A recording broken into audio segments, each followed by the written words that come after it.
Kwe Coralie Deshniketsun, je m'appelle Coralie Nikwe, je suis atikamekw de la communauté de Manawan. J'ai grandi à Joliette et ça fait maintenant 6 ans que je suis à Montréal, à l'École de santé publique de l'Université de Montréal. Puis je suis présentement au doctorat professionnel. Je m'intéresse surtout à l'accessibilité aux services, à la sécurisation culturelle, puis à l'intégration des savoirs traditionnels en santé publique. Puis j'ai cofondé aussi le Cercle en santé publique autochtone à l'ESPUM.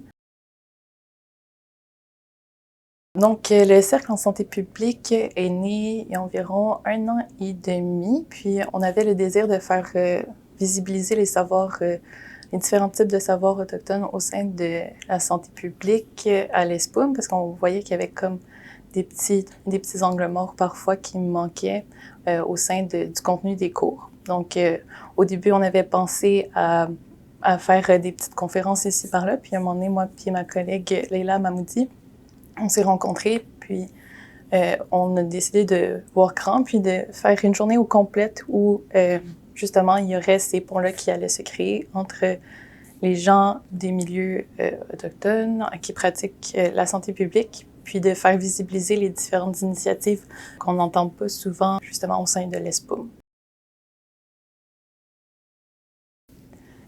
Quand on parle de santé publique, déjà, je me suis inscrite en santé publique justement parce que il y a déjà une vision de la santé plus populationnelle.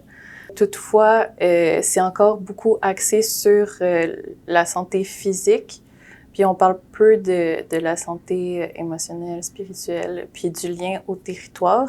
Une seule santé va en parler, mais je trouve que c'est vraiment important justement de concevoir la santé de façon holistique. Pour les premiers peuples, la culture, la rationalité va être super importante dans la conception du mieux-être.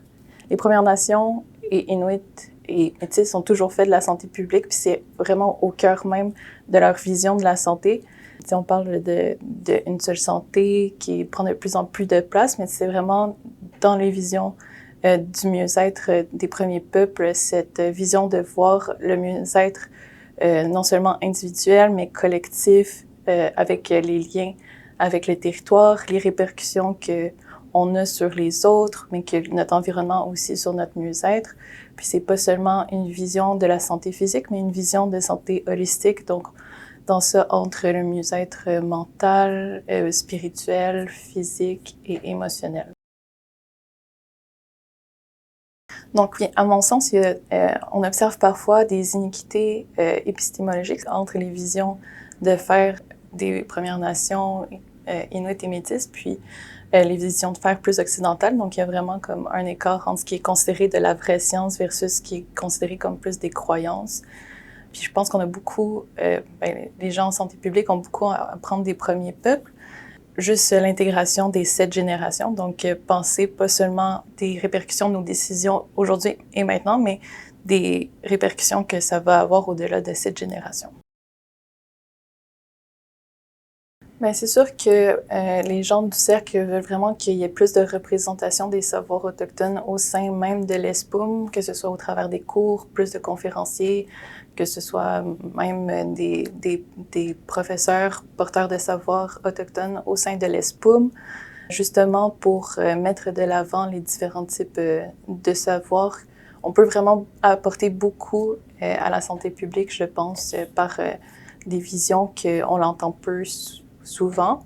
Puis pour ce qui est du cercle, on souhaiterait éventuellement, on voit grand, donc pourquoi pas une école d'été portant sur les différentes thématiques concernant les savoirs des premiers peuples en santé publique.